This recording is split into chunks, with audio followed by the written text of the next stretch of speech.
Queridos profesores, muy buenas tardes a todos.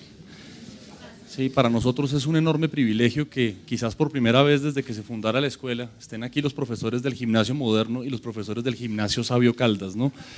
Esta, por supuesto, es la primera vez de… Esta, por supuesto, es el primer encuentro de muchos. Los dos colegios son colegios hermanos y asimismo deben ser sus escuelas de profesores y de formación de profesores. Para nosotros es un enorme privilegio el invitado que tenemos el día de hoy. El doctor Carlos Gaviria me ha comentado cuando ha aceptado nuestra invitación que para él es un privilegio estar en este colegio, que es un referente del pensamiento liberal y de la democracia. El privilegio también es nuestro, doctor Gaviria. Quizás muchas gracias. No son muchas personas en este país los que son reconocidos por sus opositores o los que no lo comparten como una persona muy respetuosa de los argumentos, de una intachable vida académica y reconocido por sus partidarios como una persona independiente y crítica. Voy a leerles muy brevemente una biografía del doctor Gaviria y nuevamente muchas gracias. ¿El primer tomo o el segundo?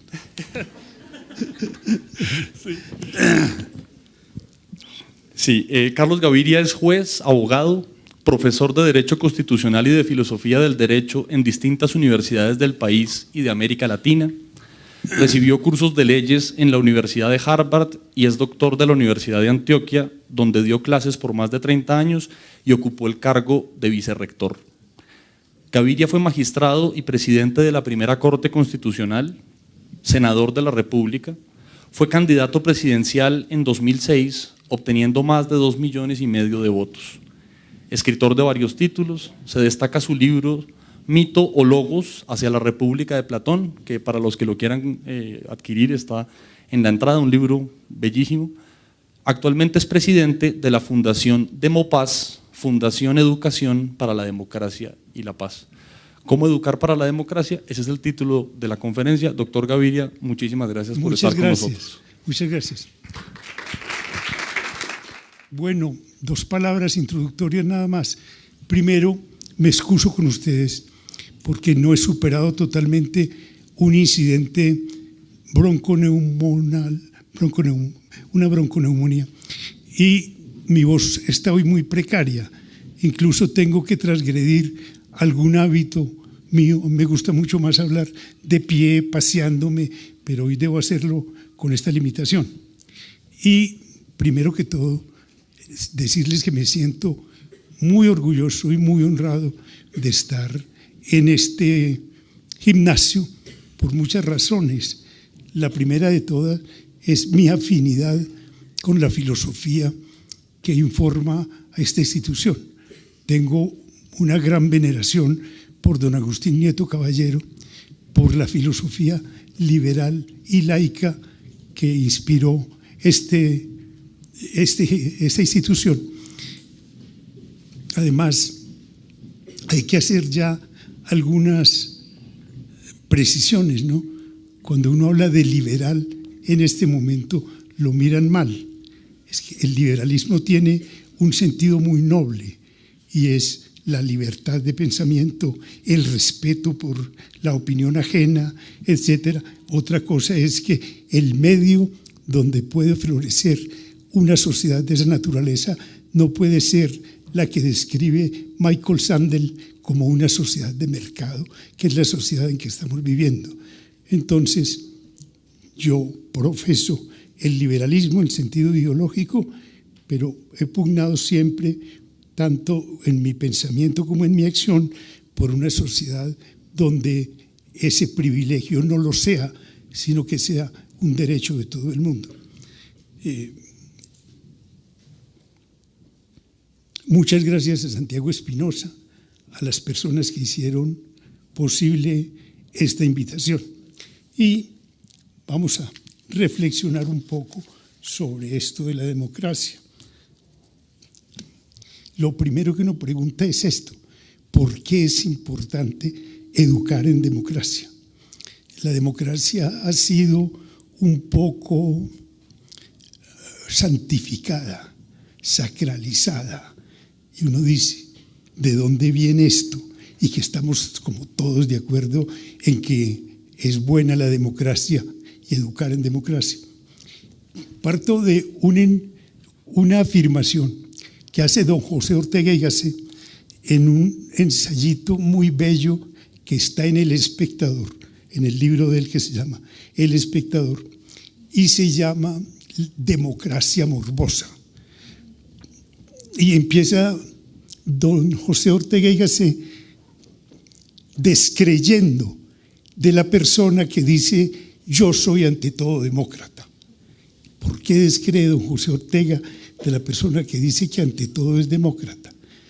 Fíjense ustedes, es como si yo le preguntara a alguno de los circunstantes, por ejemplo, a mi amigo Federico Suárez, le preguntara, ¿tú qué eres?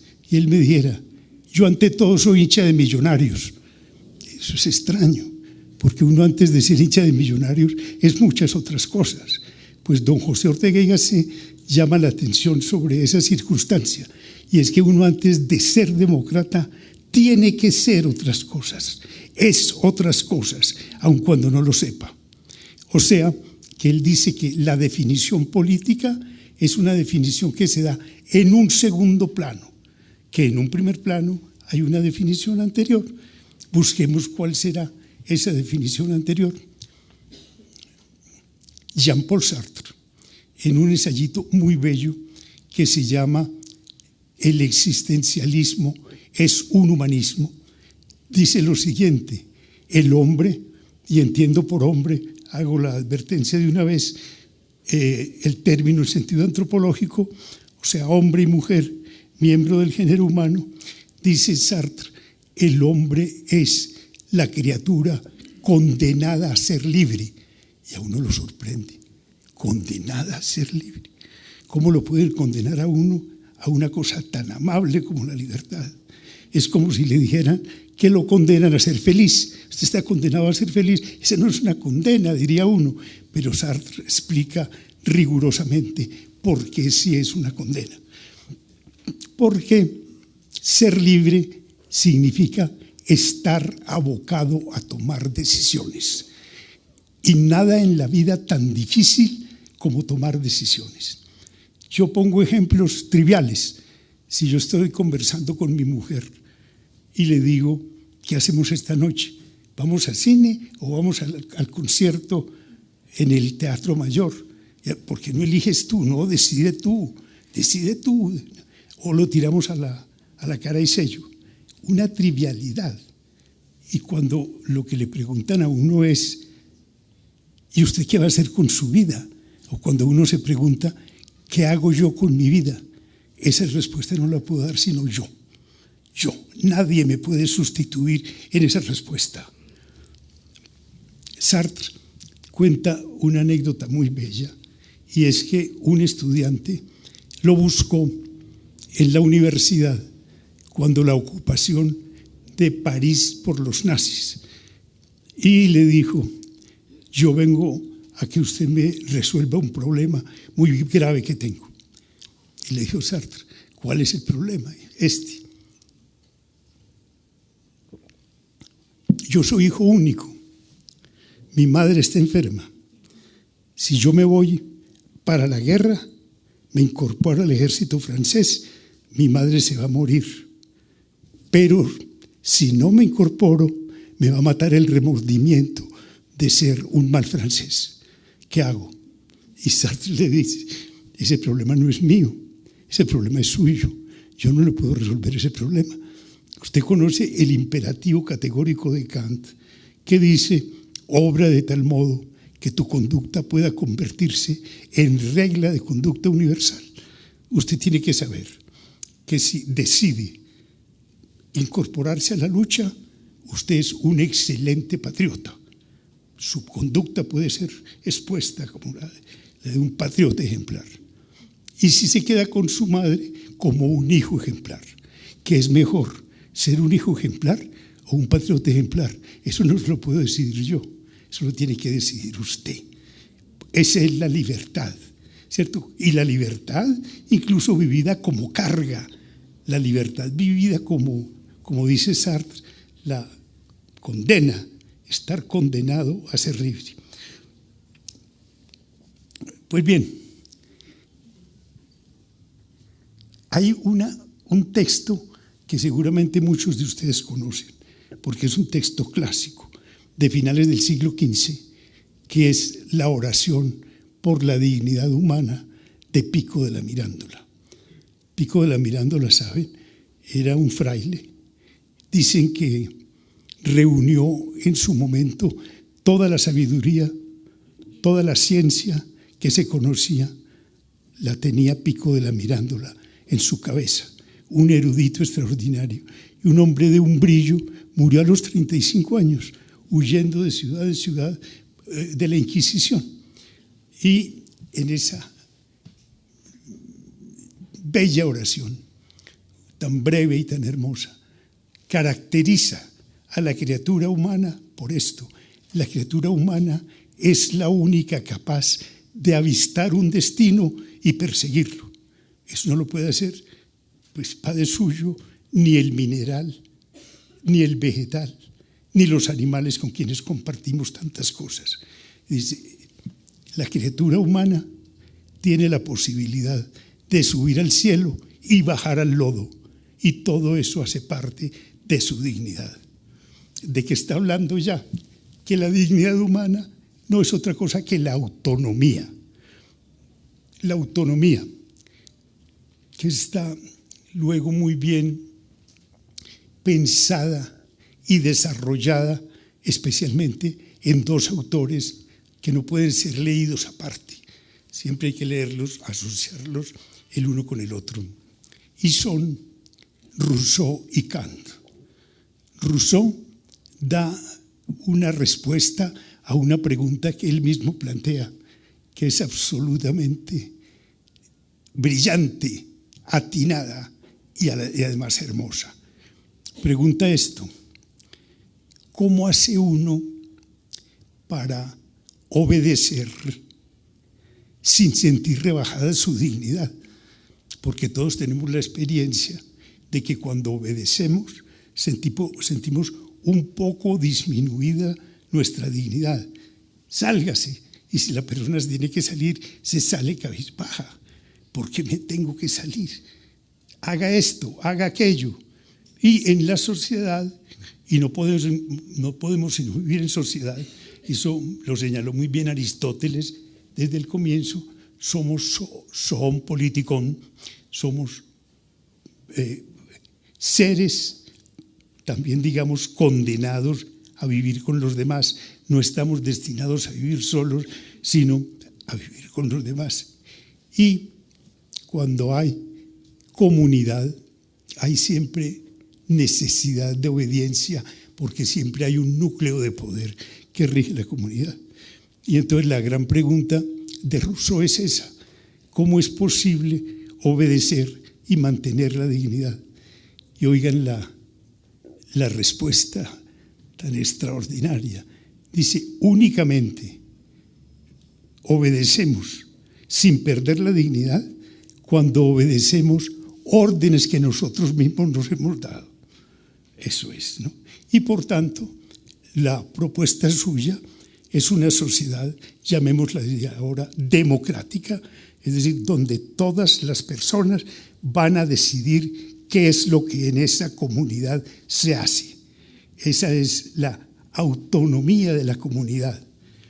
Y Kant luego va a reivindicar la autonomía moral de la persona.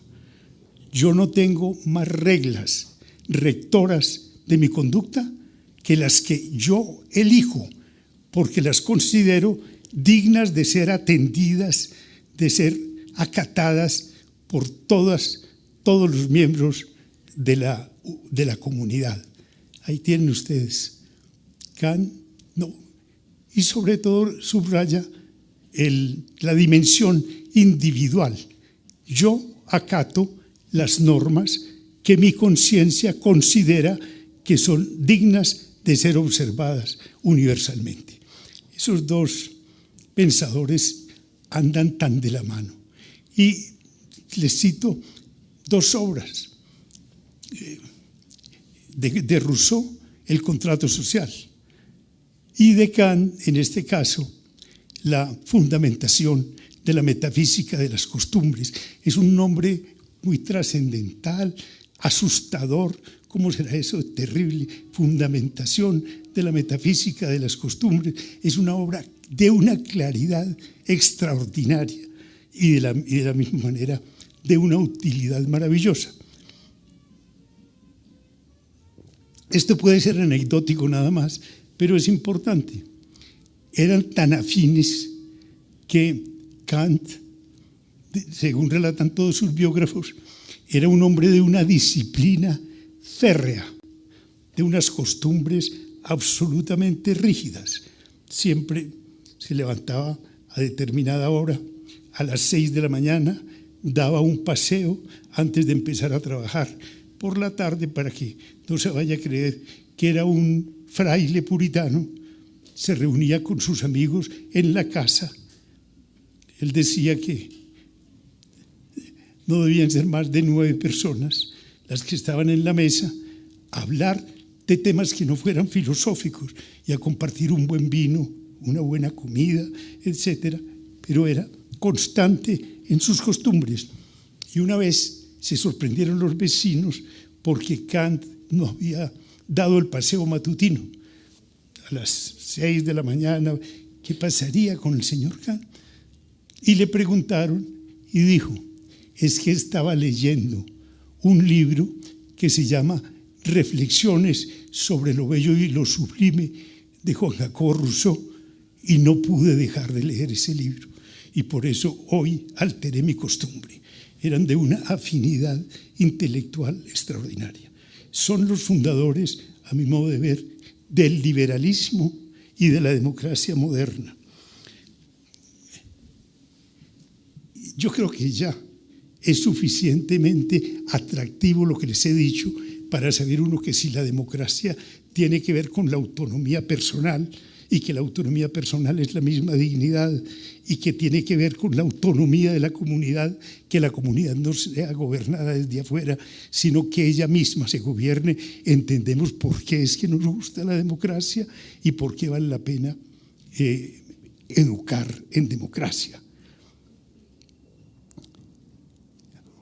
Cuando a comienzos del siglo XIX, una revista alemana formuló una pregunta a muchos pensadores, pensadores políticos, pensadores morales, filósofos, teólogos, etc. La pregunta era, ¿qué es la Ilustración? Y se hizo clásica la respuesta de Kant, que se encuentra en un librito pequeño que se llama así, se llama Respuesta a la pregunta ¿qué es la Ilustración? Y lo respondió de esta manera. La Ilustración es la salida del estado de ignorancia culpable en que se encuentra la persona por no atreverse a pensar. Su lema era sapere aude. Sapere aude es atrévete a pensar. Muy bien, una respuesta muy linda. El texto clásico lo conocen y todos los comentarios, si no, se los recomiendo. Es un libro también bello, un librito pequeño, un verdadero clásico. Yo, dentro de las condiciones que pongo para seleccionar o calificar un libro como clásico, exijo la brevedad. Un libro breve es maravilloso. Este también es un libro breve, como lo es el Contrato Social, un poco más extenso, pero también es un libro breve. Pero, como les digo, no fue Kant el único preguntado, sino muchos otros pensadores, filósofos, teólogos, etc. Y dentro de ellos, un filósofo radical alemán, Benjamin Erhard. Y Benjamin Erhard respondió esa pregunta, ¿qué es la Ilustración? De una manera tajante. La Ilustración es el primer derecho del pueblo en una democracia. ¡Qué bella respuesta! ¿Por qué? Porque si la democracia es el pueblo el que va a decidir, entonces el pueblo tiene que tener acceso a la ilustración. La ilustración en este caso es la educación. No es posible que haya democracia funcional a la demagogia. ¿Cuál es la democracia funcional a la demagogia? Aquella que se dirige a una masa amorfa, absolutamente amorfa, ambigua, que naturalmente para los demagogos es lo mejor, porque es completamente manipulable. Se encuentra en una situación de ignorancia, no sabe para dónde va, etc. En cambio, cuando uno es un verdadero demócrata y piensa que lo que hay es que construir la democracia, lo que tiene es que construir el sujeto de la democracia. Y el sujeto de la democracia es el pueblo. Y el pueblo no puede ser una masa amorfa, sino, como dice muy bien Adela Cortina, tiene que ser una comunidad pensante, consciente, convivente. Yo, a riesgo de producir molestias, pongo siempre un ejemplo de lo que es apelar a un sujeto democrático o manipular la opinión haciéndole pensar a quienes no están en condiciones de decidir cosas que se someten a su juicio, que sí están en condiciones y que la están decidiendo. Aquí es donde viene la parte que puede herir susceptibilidades, y por esa razón yo presento excusas, pero era el primer referendo que el doctor Álvaro Uribe propuso a la opinión nacional. Ese referendo tenía unas 22 preguntas, y las preguntas eran más o menos de este tenor. Yo estuve combatiendo ese referendo, tratando de hacer pedagogía en este sentido. Había una pregunta que decía, ¿usted prefiere que los cargos de representación en las corporaciones públicas se llenen mediante el sistema del cociente electoral o mediante la cifra repartidora o número de Hunt? Y decía, el número de Hunt se extrae de la suma de los números naturales divididos por los cargos a proveer. ¿Ustedes piensan que un campesino antioqueño o boyacense o santanderiano puede descifrar semejante enigma? Yo recuerdo algo patético, y es que una señora, incluso me grabé su nombre porque me impactó. Estaba yo en mi casa viendo los resultados del referendo esa noche, cuando entrevistaron a una señora de nombre María del Carmen Reyes, y le dijeron esto. La gente estaba asombrada porque esa señora se demoró 48 minutos en el cubículo, y le dijeron, ¿por qué se demoró tanto? Y dijo, por una razón, yo no milito en ningún partido político, no tengo televisión, no me llega publicidad. Lo único que sé es que para uno ser un buen ciudadano debe cumplir ciertos deberes, como venir a votar. Y yo leí todas las preguntas y no entendí sino una, y esa fue la única que pude rayar. Yo publiqué una columnita que se llamaba María del Carmen Reyes, una buena ciudadana. Lo único que puede es eso, pero qué cosa tan reveladora. Es decir, cómo someten a consideración de la gente problemas que no están a su alcance. Y ustedes saben que en Italia se despenalizó el aborto, pero con preguntas tan pertinentes como estas.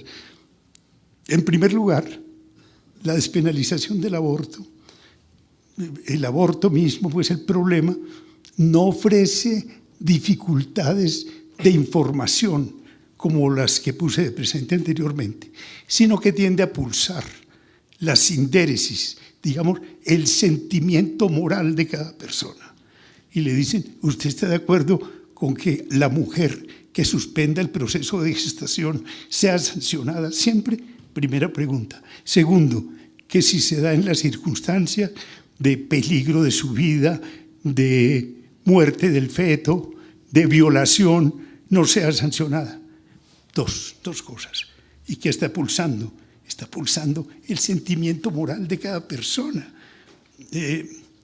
Fíjense, si nosotros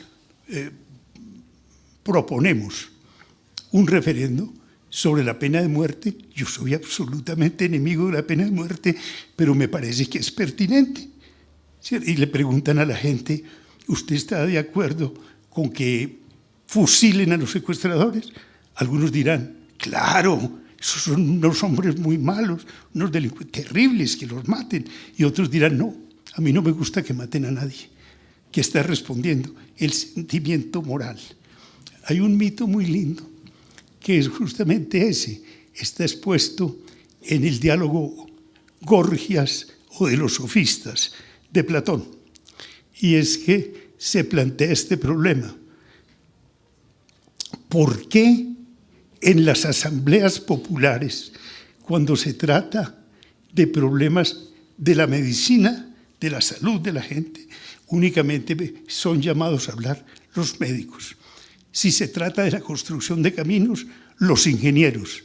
Si se trata de la construcción de casas o edificios, los arquitectos. Pero cuando se trata de la justicia, que parece una cosa mucho más trascendental, son llamados todos los ciudadanos. Cualquiera puede opinar. Y entonces el mito es muy bello, y es que Prometeo, que era un dios favorable a los humanos, cuando vio que al demiurgo le habían quedado mal hechas las cosas, porque la criatura humana no era tan fuerte como el león, ni tenía alas para volar como el águila, ni era tan veloz como la gacela. Entonces hizo una consideración: es necesario compensar esas desventajas en que se encuentra, y le mandó un regalito con su hermano Epimeteo. Y ese regalito es la sindéresis, la capacidad de discernir moralmente sobre problemas de esa naturaleza sin que se tenga mucha información. Fíjense ustedes qué lindo eso. Este diálogo transcurre en el siglo V a.C., el diálogo Gorgias o de los sofistas, Gorgias o de la retórica. Y 21 siglos después, o 22, en el siglo XVII, Descartes, pues, empieza su discurso del método diciendo: el sentido común es lo mejor repartido que hay en el mundo, hasta el punto de que nadie desea más del que tiene. Todo el mundo se siente muy bien, muy satisfecho con el que tiene. Y Erasmo de Róterdam, en el elogio de la locura, dice esta belleza. Dice: es curioso, yo he recorrido muchos templos en Europa y encuentro solicitudes a la divinidad, muchas veces a través de la mediación de los santos. Y entonces, este es un esboto, un bracito de parafina o de cera, y al lado una leyenda: Señor, para que me cures mi mano derecha, o para que me cures mi pierna izquierda. Pero nunca he visto uno que diga: Señor, para que me hagas más inteligente de lo que soy. Todo el mundo se siente muy satisfecho con la inteligencia que tiene. Y a eso lo podemos reducir más bien a esa capacidad de discernir, a esa capacidad moral que, de acuerdo con los griegos, había sido enviada como un regalo por Prometeo. Y en este caso, digamos, una característica de la condición humana, y es esa capacidad de discernir. ¿Qué es lo primero que hay que hacer entonces? Si nosotros tenemos como un bien y me parece que es difícil que alguien no lo tenga como un bien, la autonomía personal, que está, como les decía, puesta de presente en la oración por la dignidad humana de Pico de la Mirandola, puesta como prácticamente una condición de humanidad, la dignidad humana, íntimamente vinculada a la autonomía. A mí no me cabe en la cabeza que alguien no quiera ser autónomo, aun cuando, como les decía, por las anotaciones de Sartre, a veces uno tiene que tomar decisiones tales que diría que tan bueno que las tomaran por mí y no tenerlas que tomar yo. Pero naturalmente rescatar la dignidad de la persona es rescatar su capacidad de ser autónoma.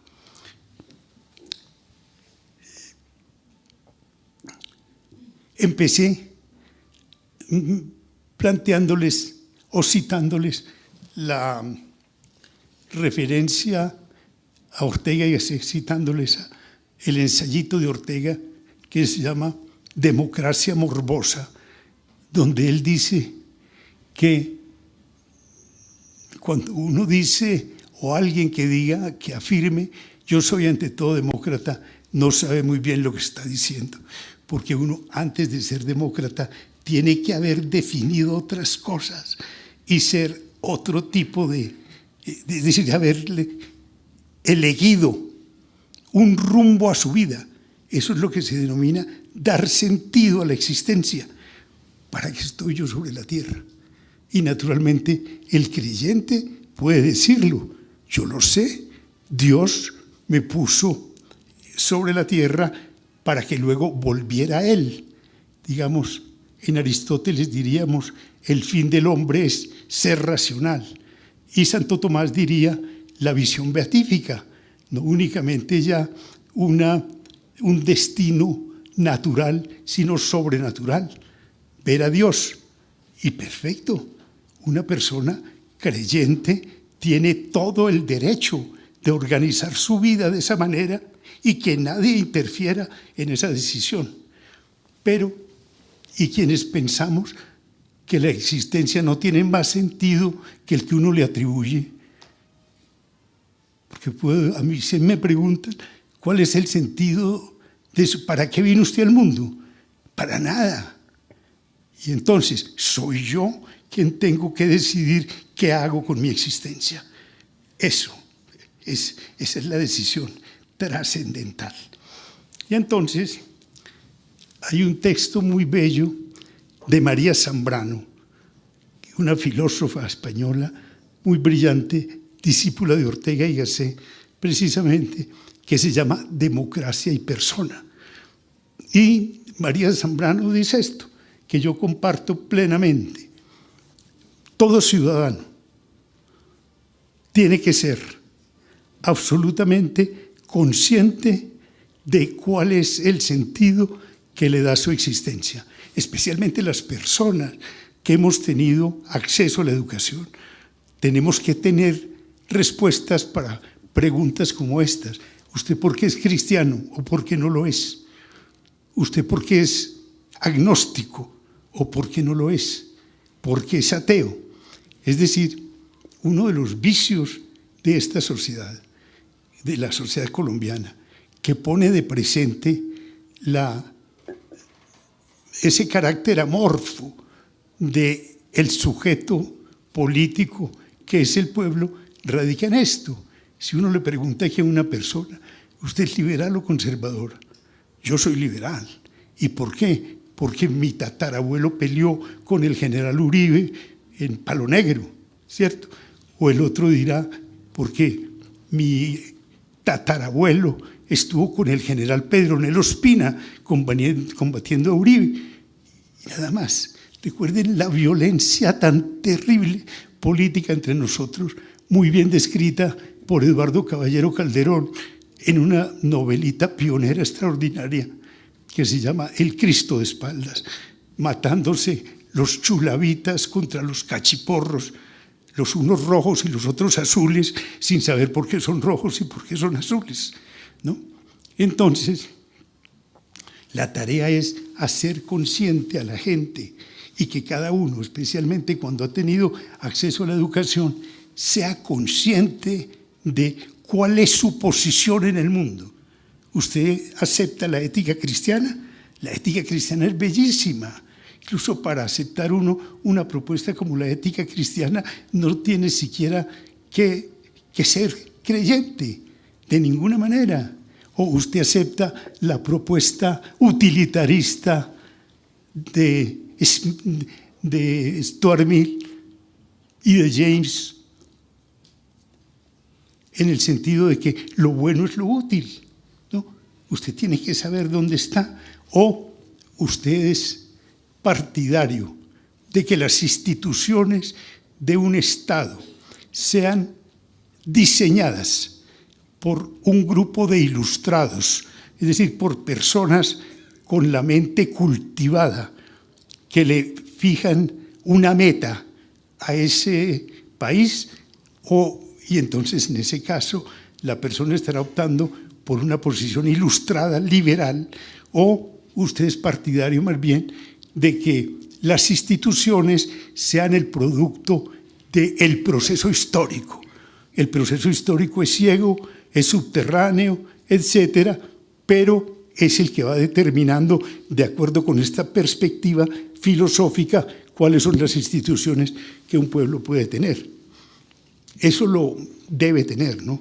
Eso lo vemos muy bien ilustrado en un debate muy interesante posterior a la Revolución Francesa que se dio entre Edmund Burke, un pensador conservador, que es el verdadero fundador del pensamiento conservadurista moderno. El texto se llama Reflexiones sobre la Revolución en Francia, donde critica acerbamente la tesis ilustrada de la razón. ¿Cómo así que un grupo de ilustrados se atribuyen a sí mismo el derecho de decir qué es lo que en un pueblo puede hacerse? Y a eso le respondió Thomas Paine en defensa de los derechos humanos y cómo el ejercicio de la razón era el que alumbraba el conocimiento para saber cuál era el mejor destino para un pueblo. Pero ahí tienen ustedes. Yo, desde luego, estoy con la tesis ilustrada, pero no desconceptúo ni mucho menos la tesis conservadurista. Es una tesis muy bien arguida, muy bien expuesta, etcétera. Entonces, yo pienso que una persona que se diga conservadora debe tener presente un ideólogo como Edmund Burke, ¿no? Pero ahí tienen ustedes. O si a una persona le dicen, usted, ¿cuál es su actitud política? Yo soy socialista. ¿Y por qué es socialista? Díganos por qué es socialista. Eso es absolutamente necesario. Y algo más, obligatorio para cualquier buen ciudadano, especialmente si ese ciudadano ha tenido acceso a la educación. Pero entonces, simplemente para rematar, tomar la referencia inicial de Ortega y Gasset, descreo de la persona que dice yo soy ante todo demócrata. María Zambrano, en ese librito de que les hablo, que se llama Democracia y Persona, parece estarle respondiendo a su maestro, porque dice, si a mí me preguntan por qué me gusta la sociedad liberal y democrática en el sentido en que la hemos definido, la respuesta mía es esta, porque en una sociedad de esa naturaleza decidir no es permitido, es obligatorio. Muchas gracias. Gracias, doctor Gaviria. Por supuesto, se abre la sesión de preguntas. Yo quiero hacer una pregunta que no está, bueno, o sea, sí está relacionada al tema de educar por la democracia, pero es un poco más relacionado a cómo ha funcionado la democracia en Colombia desde sus inicios. Según tengo yo entendido, de todo el continente, pues de toda Latinoamérica, somos la democracia más antigua. El sentido común le diría a uno que siendo una democracia que ha estado en pie desde más o menos un siglo, tendríamos una democracia un poco más desarrollada que la de otros países que tuvieron dictaduras muy fuertes, como las de Uruguay, Paraguay, Brasil, Argentina. los cuales en este momento tienen una democracia posiblemente más desarrollada que la nuestra. Entonces yo quiero saber qué opinaría usted con respecto a eso. Muy bien. Mira, de lo que yo he dicho, se podría sacar en limpio si alguien me dijera, bueno, ¿cuál fue su mensaje? ¿Por qué es importante educar para la democracia? Pinto, por una parte, ¿quién es la persona autónoma? Que es naturalmente el miembro natural de una sociedad democrática. ¿Y cuál es el sujeto de la democracia? El pueblo.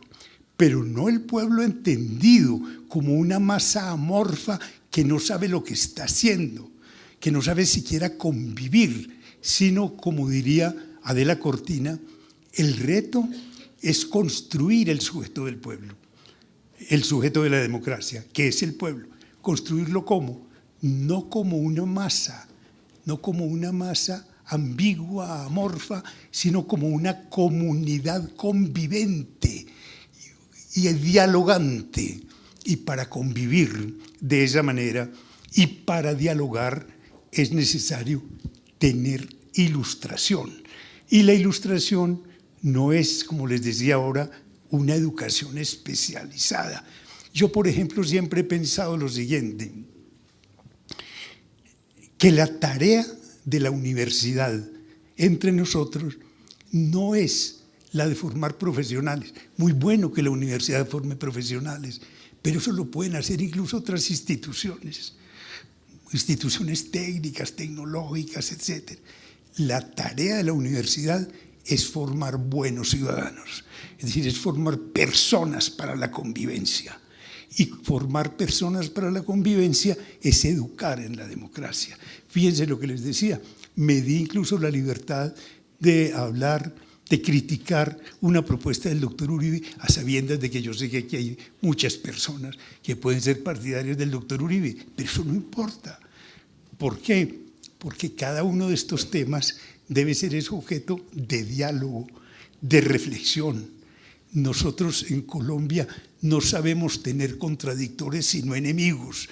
El que no está conmigo es mi enemigo. Eso es filosofía fascista, ¿cierto? Y por tanto la filosofía democrática es otra cosa, es educar para la convivencia. Yo he pensado siempre eso, que incluso hay una obra, un librito muy bello que yo aprecio sobremanera, de un antiguo rector, presidente de la Universidad de Chicago, que se llama Robert Hutchins, y el libro se llama La Universidad de Utopía. Hutchins se pone a razonar, como quien dice, en una sociedad que no existe ni en su patria, porque sus críticas van dirigidas a la universidad norteamericana. Y dice, veo en el apego al dinero la disolución de la universidad americana. ¿Por qué? Porque la universidad americana, entonces, la que critica Hutchins, ha cambiado el propósito inicial de la universidad, el compromiso, que es un compromiso con el conocimiento, lo ha cambiado por otras cosas, por el cultivo de disciplinas o de temas que tengan demanda en el mercado. Entonces, la universidad dispone sus programas, dispone sus currícula de tal manera que le pueda atender la demanda de mercado, así se olvide completamente de su fin inicial, el propósito inicial, que es el conocimiento. De manera que eso pienso yo, que la educación en una sociedad como la nuestra, donde yo hago afirmaciones a veces muy radicales que a la gente la molestan, como decir esto, no aceptemos que Colombia es una democracia. Colombia es una sociedad que tiene vocación democrática en el sentido de que además la comuniquemos, la contagiemos a través de la educación. Pero esta no es una democracia. ¿Por qué? Por lo que les decía, estará ahora el pueblo colombiano en condiciones de resolver conscientemente qué es lo que tiene que hacer el pueblo en una democracia, decidir.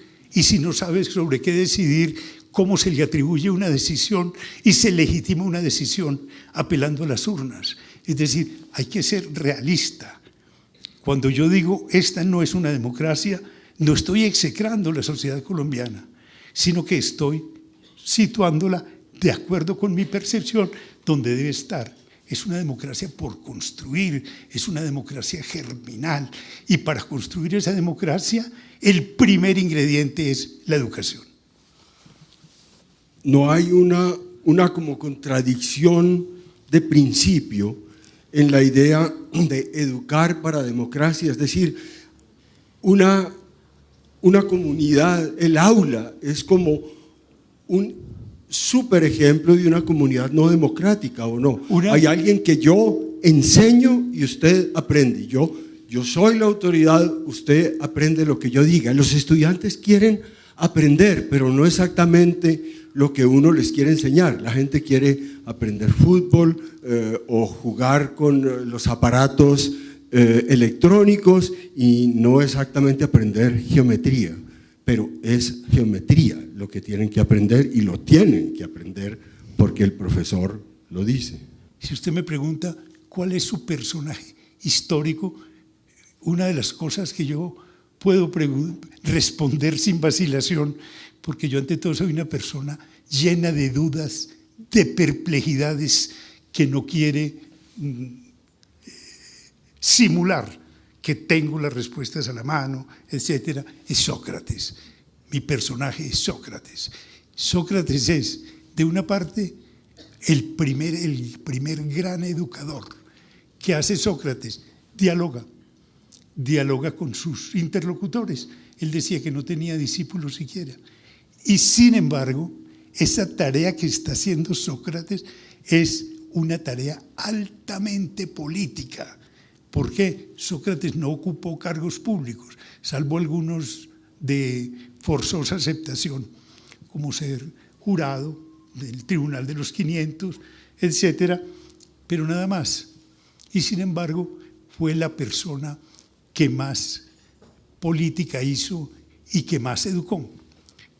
El problema es este.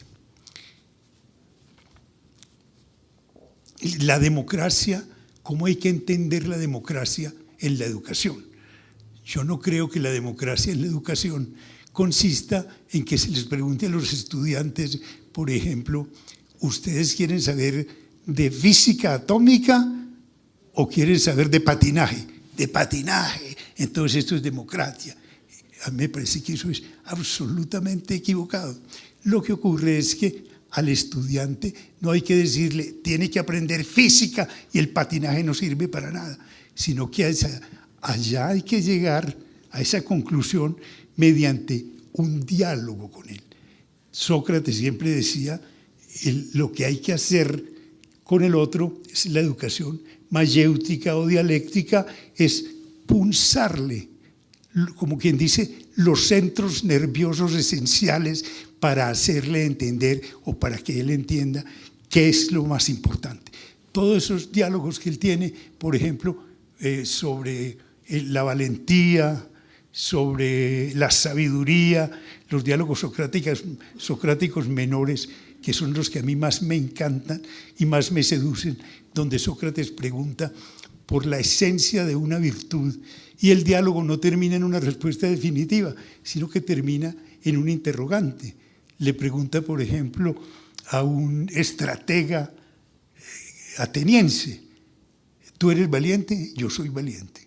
¿Y sabes en qué consiste el valor? Sé en qué consiste el valor.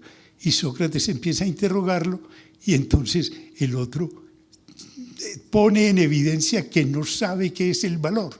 Pero Sócrates le ha pulsado tanto esos centros nerviosos que el diálogo termina prácticamente de una manera desilusionante. Termina en una gran pregunta.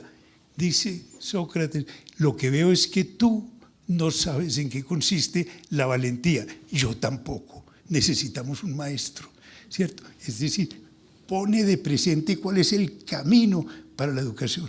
A mí me parece absurdo que se conciba la democracia en la educación como que los estudiantes decidan si van a aprender matemáticas o van a aprender fútbol, si se van a leer la biografía de Pelé o van a aprenderse el postulado de Euclides, etcétera, pero hacia allá hay que llevarlos no mediante imposiciones, sino mediante el discurso racional.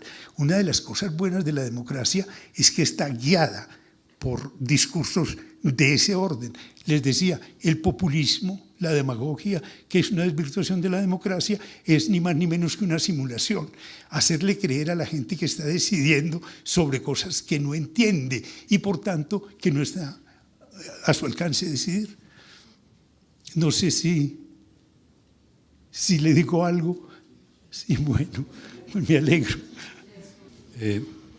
Yo tengo la siguiente inquietud. Entiendo la relación que hay entre el desarrollo del pensamiento y la democracia en cuanto a que la persona sea capaz de tomar una decisión. Se ha criticado mucho en nuestro país la forma de transmitir el conocimiento que en lugar de ilustrar lo que crea es una dependencia. Sí. Y todo está resuelto. Entonces, en mi época se hablaba de la educación tipo banquillo, lo sientan en un banco y permanece así hasta que termina el posgrado, porque todo está hecho, todo está resuelto. No hay como una cuestión muy clara de cómo desarrollar la autonomía, se desarrolla más bien una dependencia. Y entonces uno se pone a pensar en lo que usted hablaba del plebiscito, en todas las consultas, en todas las discusiones que hay en el país, pero la gente no lo entiende.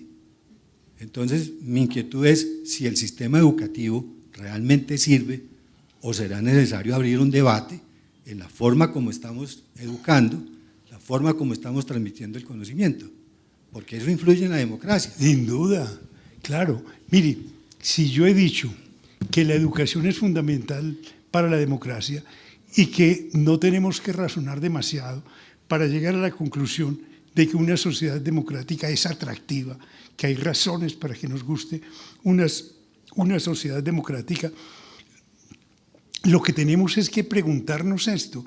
La educación, su pregunta es absolutamente pertinente y fascinante. La educación para la autonomía no puede ser heteronómica, es decir, lo que hay es que justamente persuadir a la persona de cuáles son las calidades que tiene como tal Pico de la Mirándula, el único ser capaz de trazarse un destino y perseguir ese destino es la persona humana, ¿cierto? Convencerla de eso y que lo importante no es que él esté de acuerdo con el maestro. Usted tiene toda la razón en el sentido de que así no se educa para la democracia porque esta es una educación heteronómica, donde el maestro siempre tiene razón, las opiniones del maestro son las que prevalecen. Yo fui buen estudiante, les cuento, pero lo deploro, porque fui buen estudiante de Derecho dentro de un sistema absurdo, donde si yo no estaba de acuerdo con las tesis del profesor de penal, me rajaban. Si yo tenía una tesis distinta, entonces yo como alumno sumiso, que eso es ser un mal alumno, llegaba y repetía lo que el profesor quería que yo le repitiera. Eso no es educar. La educación heteronómica no es una educación. De manera que lo que usted señala es absolutamente cierto. Es decir, ese es un debate que nosotros no hemos llevado a término hasta sus últimas consecuencias. Aquí hemos hablado mucho en la Escuela de Maestros de la educación para la incertidumbre, poco pensando en la educación del siglo XXI y de todo lo que has planteado de educar para la democracia. ¿Qué papel jugarían allí en una sociedad tan competitiva como en la que estamos, brutal, deshumanizante, donde la competencia es sacar a codo al compañero? ¿Qué papel juegan las humanidades, las artes, la literatura, la historia? Magnífica pregunta. Y es esta. Yo creo que tú la tienes ya la respuesta, pero quieres posiblemente que yo razone un poquito más en ese sentido. Es lo esencial. Por ejemplo, cuando yo decía ahora que temía mucho que en una sociedad que, como subraya Michael Sandel, no simplemente vive bajo un modelo económico de mercado, sino que es una sociedad de mercado.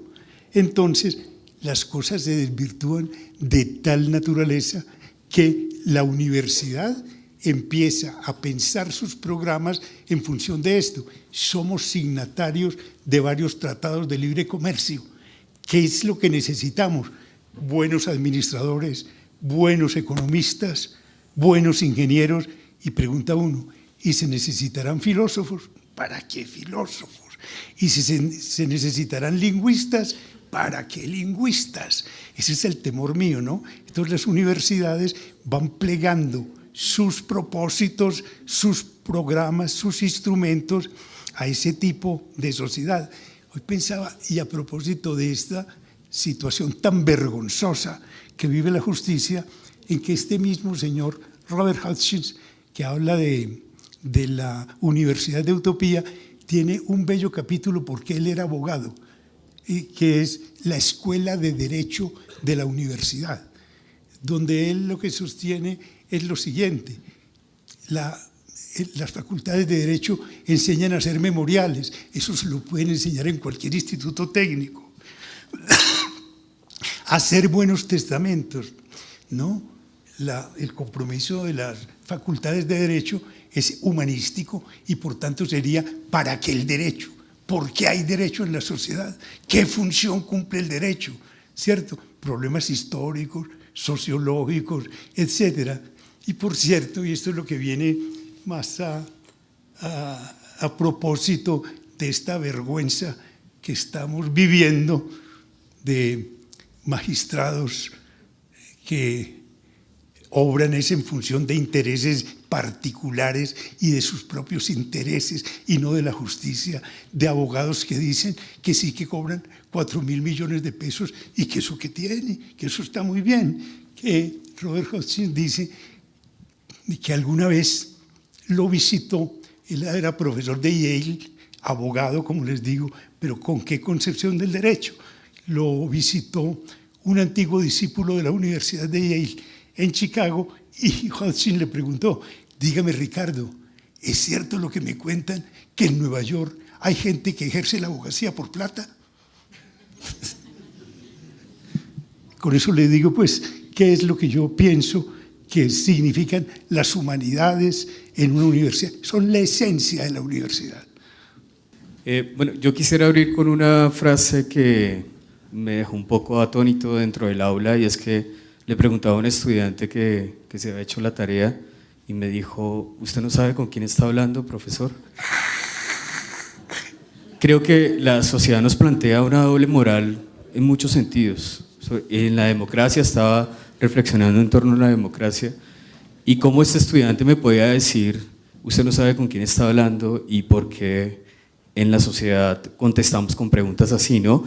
Yo pensaba, la democracia nos cobija a todos. ¿Cómo hacer para que nos cobije, para que todos seamos partícipes de esa democracia, pero fuera del aula y afuera los medios de comunicación y la vida real nos dice que no es así? ¿Y cómo hacerlo, cómo hacer ese engranaje entre el mundo, la sociedad y lo que hay dentro del aula? Muchas gracias, excelente también. Fíjate esto, tu pregunta corrobora todas las inquietudes que yo he planteado y mi afirmación radical de que esta no es una sociedad democrática, que la sociedad democrática está por construir. Una sociedad democrática es una sociedad de derechos y no de privilegios, de derechos y obligaciones y no de privilegios.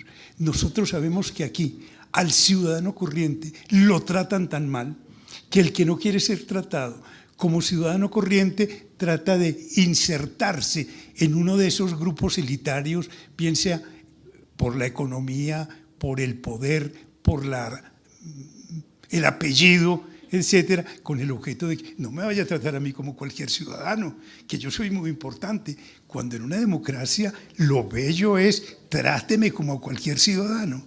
Yo recuerdo que el maestro Gerardo Molina cuenta en alguna entrevista que le hizo el poeta Arturo Camacho Ramírez para la emisora HJCK. ¿Cómo es que llamaba la emisora?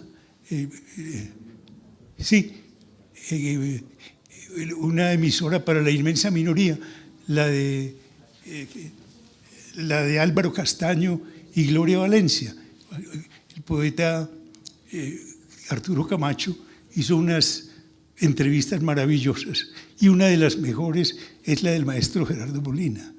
Y él decía que se había sorprendido de que una vez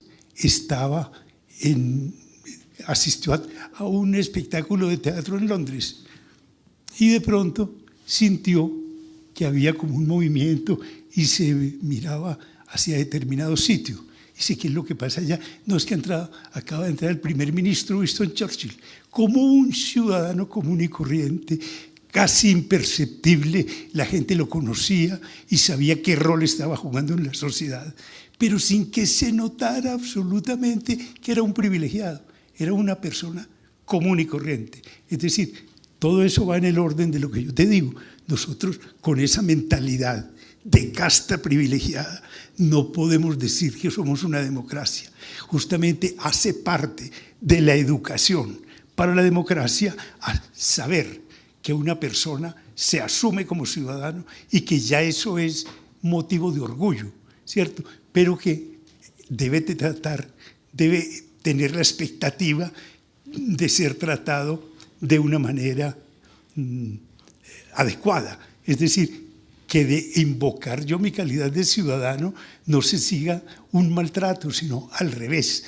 Cuando nosotros estamos buscando eso, pertenecer a un grupo privilegiado, es porque estamos corroborando que esta es una sociedad de privilegios y que lo que aspira la gente es a vivir en uno, insertarse en uno de esos grupos privilegiados.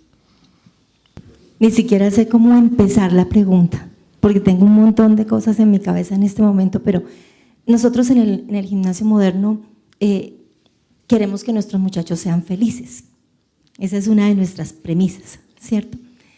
Pero ese ser felices a veces los muchachos lo malentienden, precisamente con algo que usted comentaba hace un rato, con el desorden.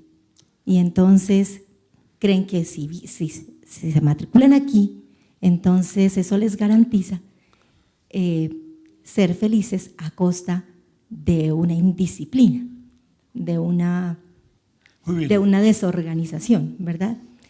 Entonces hemos perdido un poco como esa sed de conocimiento. Muy bien. Y hacia allá voy. ¿Cómo se hace? Muy bien. Sabemos que no hay una clave, pero… Le voy a hacer una confesión, y es esta. Yo soy un profundo admirador. Uno de los libros que más ha influido en mi vida, no únicamente en mi relación con los hijos, con quienes por fortuna tengo una hermosa relación, sino con la gente en general, es un libro de A.S. Neill que se llama Summerhill, un punto de vista radical sobre la educación de los niños. Es la educación en libertad en la que nosotros no creemos, y yo sí creo en la educación en libertad. En Summerhill llegaban muchachos de casas donde lo que prevalecía era el autoritarismo y se encontraban con que todo lo que estaba prohibido en su casa se podía hacer en Summerhill. Por ejemplo, no se podía hablar un lenguaje ordinario. En Summerhill se podía hablar un lenguaje ordinario. Entonces ellos veían ya, bueno, pero ¿para qué hablo ese lenguaje si no está prohibido? Porque lo hablaban fundamentalmente porque estaba prohibido. Y Neill cuenta una cosa muy linda a propósito de eso, porque le decían, bueno, ¿y usted por qué tiene esa manera tan arrevesada de educar? Dice, por una razón, porque yo lo que creo es que la educación debe conducir a la felicidad antes que cualquier otra cosa. Y le preguntaban, bueno, pero ¿y los egresados de Summerhill qué hacen? Y oigan la respuesta, que va también en ese mismo orden de ideas que estamos tratando. Decía, mire, tenemos buenos artistas, buenos escritores, buenos artesanos, han salido aquí excelentes carpinteros, herreros, etcétera, buenos pintores, eso sí, ni un solo primer ministro. Y si hubiera salido alguno, yo hubiera pensado, fracasé. ¿cierto? Porque es el arribismo. Ahora, es una filosofía un tanto rusoniana, ¿cierto? Los estudiantes no tenían que asistir a clases, pero había profesores tan sabios, tan encantadores, que los estudiantes por su propia cuenta querían ir a oír a esos profesores, convivir con esos profesores, y no que a uno le impongan, es que usted tiene que asistir ya a la clase de geometría, pero esa clase es muy fatigosa y no aprendo nada, pero tiene que hacerlo, ¿cierto? O sea, tenemos una educación, a mi juicio, todavía muy acartonada. Y esto que les digo, se los digo con temor, porque podrán pensar que yo soy un anarquista en esa materia. No, lo que creo es que nosotros le tememos mucho a la libertad y consecuencialmente a la educación en la libertad. Bueno, mi pregunta también va unida con la anterior, que es el tema del amor al conocimiento, pero también algo muy ausente hoy en día en la sociedad, que es el tema de valores, ética, un sentido de pertenencia, el tema de lo colectivo, de ver que no solo somos nosotros, sino que vivimos en sociedad, es algo muy ausente. Y tú nos decías el tema de que eso en la educación y en la ilustración, pues eso hoy en día está, eso se habla. Muy bien. Pues más o menos mi pregunta encaminada, ¿cuál crees que sea la falencia y qué se puede hacer para que eso se vea en el día a día? Porque de eso se habla en las aulas, pero en el día a día, en el actuar, es donde no se ven ese tipo de cosas. Muy bien. Mira, gracias. Yo pienso que los estoy desilusionando con mis respuestas, porque posiblemente ustedes esperaban otra cosa, pero yo no vine a ilusionarlos, sino a decirles con toda franqueza, con toda sinceridad, qué es lo que yo pienso a propósito de eso. Miren, si ustedes me preguntan a mí, y ese es otro dato pues que puede ser irrelevante, pero la pregunta podría ser, ¿qué es lo que a usted más lo apasiona en la vida? Y yo les diría, la ética. Mi pasión es la ética. Y me gusta la ética, entre otras cosas, porque en la ética hay un elemento como el de la autonomía, como el de tener que decidir. Yo no puedo decidir si el teorema de Pitágoras es verdadero o falso. Eso me lo demuestran y yo quedo ya convencido. No puedo hacer nada más, ¿cierto? Sin embargo, la inquietud mía por la ética y mi pasión por la ética me la indujo un profesor que nunca habló de bueno, malo, correcto, incorrecto. Era mi profesor de geometría y de trigonometría en el bachillerato. ¿Y por qué ese señor fue el que lo indujo a usted a preocuparse por la ética? Por una razón. Porque cuando tú me dices cómo se educa en valores, etcétera, este señor, digo su nombre, se llamaba don Octavio Harry, un hombre que había nacido en Inglaterra y había venido muy pequeño, se educó creo que en el colegio de los Casas Manrique, en fin. Y este señor era así, llevaba más o menos 40 años enseñando álgebra y trigonometría. Todos los días preparaba clase. Encontraba una nueva manera de demostrar un teorema. Que ayer lo demostramos por este método, se me ocurrió anoche que se puede demostrar por el método de reducción al absurdo, y lo demostraba con un método de reducción al absurdo bien presentado. Yo no hago de la presentación personal ninguna cosa importante, pero es bueno que frente a uno esté una persona no como un gentleman, una persona bien presentada, ¿no? Rigurosa en sus tesis, preocupada porque hasta el último estudiante hubiera captado lo que él decía. Les pongo este ejemplo.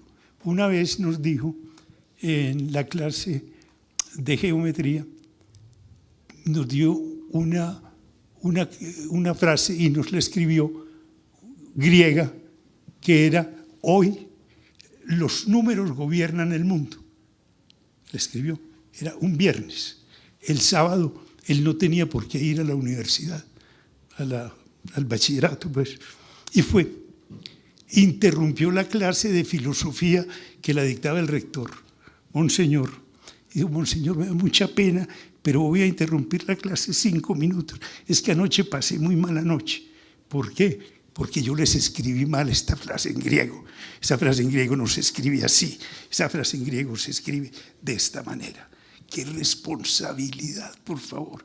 Quedar preocupado con eso, ir al otro día solamente a corregir un error que había cometido en la clase anterior. Había 2 hijos de él que eran condiscípulos nuestros. Y naturalmente uno diría, pues estos muchachos, ¿para qué van a estudiar los exámenes si deben saber cuáles son los temas que don Octavio pone? La ecuanimidad al calificar. Llegaba a leer los resultados de las calificaciones. Harry Norman, 0,2. Harry Gabriel, 0,5. Es decir, de una impecable. Entonces a uno le provocaba imitar a ese señor. Eso tiene mucho que ver con lo que dice Ludwig Wittgenstein acerca de la ética, que Wittgenstein dice, la ética no se dice, la ética se muestra. Desconfíe usted de todas estas personas que están moralizando todos los días, ¿cierto? Tienen algún problemita de esa naturaleza. En cambio, la persona que simplemente muestra su conducta, la muestra abiertamente, ¿cierto? Esa persona nos está seduciendo, nos está encantando, nos está invitando a que la imitemos, ¿cierto? Con eso quiero decir que yo descreo profundamente, especialmente de las clases de ética profesional. Nosotros hemos tenido casi este tic. Hay de pronto una serie de conductas bochornosas, terribles, de los abogados, de los médicos, de los profesionales, y tengo la experiencia. En mi universidad muchas veces decía, es que ética no tiene sino 2 créditos, subámoslos a 4, y piensan que esa es la solución, ¿no? Cuando la solución está en la conducta de los profesores, en la conducta de quienes constituyen el instituto. Eso es lo esencial, que haya en el instituto gente a quien uno quiere imitar, ¿cierto? Y que para eso esas personas, sin proponérselo, son las que están moralizando y están induciendo en valores. Eso dice Wittgenstein, la ética no se dice, la ética se muestra. Educar para la democracia, y tú nos decías que la democracia conlleva a la autonomía. Según los expertos, la supone. Correcto. Exacto. Y según los expertos, la autonomía se consigue en los últimos estadios de desarrollo humano.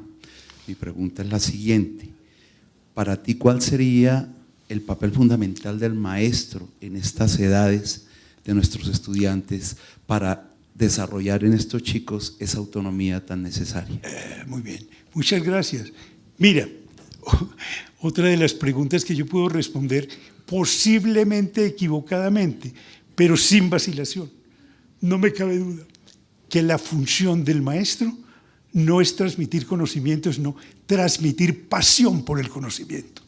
Fíjate, yo nunca había pensado, ni siquiera a esa altura, estamos 4º bachillerato, 5º bachillerato, estudiando álgebra, trigonometría, geometría.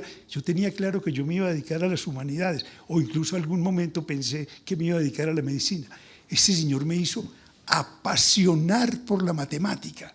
¿Por qué? Por la manera como la enseñaba. ¿Cierto? Qué bueno tener tanta claridad en una materia, por ejemplo, como la ciencia del triángulo, como la que tiene este señor. Yo me apasioné por la matemática, ¿cierto? ¿Por qué? No porque él me impusiera nada, sino porque tenía una forma de enseñar, además tan democrática, ¿cierto? Abierta, clara, el hecho de que estuviera buscando siempre nuevos rumbos, nuevos métodos de demostración de un teorema, en que tratara a todas las personas de esa manera y en que se preocupara, porque si un estudiante no había captado un problema, no fuera problema de él, sino del estudiante. No pasaba de un tema a otro hasta que el estudiante que él consideraba el menos brillante de la clase le respondiera adecuadamente preguntas de esa naturaleza. Entonces, yo pienso que lo mismo era Sócrates, que hacía lo que inoculaba, era ese virus de la pasión por el conocimiento. Buenas tardes, yo me voy de esta charla con la impresión un poco de que no deberíamos estar educando para la democracia. Democracia visto un poco como el sistema de participación política que refuerza las masas amorfas, todo lo que hablamos al comienzo, sino para la autonomía y el pensamiento independiente. Casi deberíamos estar educando para la irreverencia. Entonces mi pregunta es, ¿no sería más democrático educar para el cuestionamiento de la norma, para la irreverencia consciente, argumentada, que para la misma democracia como sistema de participación política? Claro, mira, lo que ocurre es esto: cuando se educa para la irreverencia, ¿cierto?, o se propicia la irreverencia, se educa para la autonomía. Usted no tiene que pensar como yo, piense de manera heterodoxa. A mi juicio, uno de los vicios de la sociedad colombiana consiste precisamente en aspirar hacia la uniformidad del pensamiento. Eso no es bueno. Incluso cuando aquí se habla, es que el doctor Álvaro Uribe le está haciendo mucho mal al país, lo está polarizando. Yo, que como se los he confesado, no soy uribista, digo, por favor, ¿cómo que está polarizando el país? En una sociedad democrática lo que debe siempre haber es varias propuestas y motivos de argumentación, de discordia intelectual. Lo que pasa es que nosotros le tememos porque como no sabemos disentir, sino que, como les decía al comienzo, al adversario lo convertimos en enemigo, entonces de ahí se sigue la violencia y a la violencia sí hay que temerle. Pero fíjate, esa persona que tú estás pintando, irreverente, heterodoxa, es la persona más importante en una democracia, porque está revelando su autonomía, su capacidad de ser autónomo, y dentro de la capacidad de ser autónomo está precisamente la capacidad de disentir del otro y argumentar por qué mi posición es mejor que la suya. Es que incluso la pregunta anterior me parece a mí tan clave, que en realidad me dice, ¿y por qué educar para la democracia? Yo pienso que es educación para la autonomía, y cuando se educa para la autonomía, se está educando para vivirla en la dimensión individual kantiana y en la dimensión social rusoniana. Y por tanto, educar para la autonomía es educar para la democracia. Y por tanto, si consideramos que es bueno ser autónomo, entonces naturalmente estaremos aplaudiendo también una propuesta como la de una democracia auténtica, ¿no? Eso creo yo. De modo que todas las preguntas que me han hecho han sido tan interesantes, pero creo que conducirían a eso, la educación. Miren, yo tuve una experiencia, yo estuve cursando un año en la Universidad de Madrid, que en ese tiempo todavía no era la Universidad Complutense, sino la Universidad Central, en un curso de Derecho, y había una materia que era como instrucción cívica, ¿no?, parecida, instituciones, y era una apología del fascismo, y concretamente del falangismo. Entonces había que aprender esa cartilla, y yo decía, cuando regresaba al país, me dijeron, qué tan bueno tener una cartilla para la democracia. Estaríamos negando totalmente lo que es la educación para la democracia. La democracia, una vez más también lo vinculo con Wittgenstein, se muestra a sí misma tan atractiva cuando es auténtica, que las personas deciden autónomamente, tanto a nivel individual como a nivel social, que yo creo que de por sí constituye ese acicate para tener una sociedad como la que nosotros todavía estamos muy lejos de tener. Estábamos hablando de educar para la convivencia. Desde que voy a cumplir 6 años en Colombia, y una de las primeras cosas en las que me di cuenta es que, si bien es cierto, es uno de los países con una democracia más fuerte, o en términos de qué tan larga ha sido, me he dado cuenta también en estos 6 años que realmente no es una democracia, porque tenemos una sociedad llena de privilegios. Muy bien.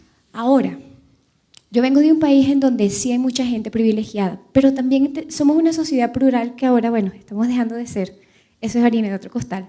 En todo caso, el punto es, ¿cómo hacemos nosotros, que estamos en un medio con chicos privilegiados, cómo hacemos para que estos chicos puedan ser educados en una autonomía que les permita realmente ser plurales y realmente darle espacio a los demás. Porque vamos a estar claros, nosotros estamos educando chicos con privilegios.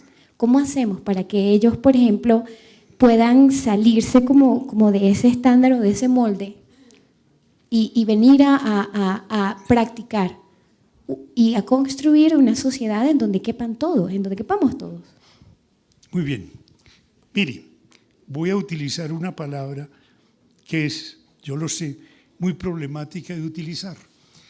Yo pienso, si usted me pregunta a mí, señáleme una democracia plena, soy incapaz. Dentro de las sociedades nuestras, no. La democracia hay que tratarla como una utopía. ¿Qué es la utopía? La utopía en griego significa lo que no tiene lugar, no tiene lugar. Pero no tiene lugar no significa que no pueda tener lugar. Una cosa son las llamadas utopías comprensivas, como por ejemplo la utopía marxista de la sociedad sin clases y por tanto donde desaparece el derecho y desaparece el Estado, porque los hombres, los humanos, no necesitamos ser gobernados, etc. Y otra cosa, las utopías parciales que propone, por ejemplo, Amartya Sen, en un libro muy bello, uno de los últimos, él escribe demasiado, que se llama La idea de justicia. Y es esta, la propuesta de Amartya Sen es hacer una especie de balance, de escrutinio de las mayores vergüenzas que tiene una sociedad, de la desigualdad, de la distribución de la riqueza inequitativa, de los privilegios, etc. Y pensar de esta manera. Nosotros tenemos un coeficiente de Gini, digo ya en Colombia, vergonzoso. Y preguntar, ¿pero no hay países que tienen un coeficiente de Gini más presentable? Sí, y entonces nosotros, ¿por qué no lo logramos? Si hay otras sociedades que lo han logrado, ¿cierto? Nosotros no tenemos demasiado aprecio por los privilegios. Sí, pero hay sociedades donde los privilegios no son tan apreciados. Yo les advierto, conozco mal, pero he visitado los países escandinavos, Dinamarca no, pero sí Suecia y Noruega, y me asombró esa vocación democrática de Noruega. ¿Vista en qué? En lo siguiente, ustedes saben, en Noruega el lujo es de mal gusto, ¿cierto? Las personas viven en casas similares, dignas todas, desde luego, porque tienen muy buenos ingresos, pero aquí puede vivir un multimillonario y enseguida una persona que vive dignamente de los ingresos de su salario, ¿cierto? No utilizan esos carros despampanantes de marca, sino que todos se mueven en automóviles parecidos. Y casi que a la persona que utiliza un vestido ostentoso de marca o se mueve en un vehículo de esos, la silban, ¿cierto? Eso es una sociedad con vocación democrática, igualitaria, de buena ciudadanía. Entonces nosotros podemos preguntar eso. Bueno, ¿por qué, por ejemplo, en Noruega han logrado cosas que nosotros no hemos logrado? ¿Será que no lo podemos lograr? ¿Que estamos definitivamente condenados a ser como somos o podemos mejorar? A mí ese ejercicio de las utopías de Amartya Sen me encanta. Mirar sociedades mejores que las nuestras, que han logrado cosas que nosotros no hemos logrado, pero que nos muestran históricamente que es posible lograrlas. Entonces, por eso les decía, yo no me atrevo a decir, esa es una democracia plena. No, pero es una sociedad mucho más democrática que nosotros y tenemos ejemplos, incluso contemporáneos, de sociedades que han superado muchas lacras que nosotros todavía no hemos podido superar y que podemos superar incluso, ¿cierto?, con la ayuda invaluable de la educación. Muchísimas gracias, doctor Gaviria. Sus palabras.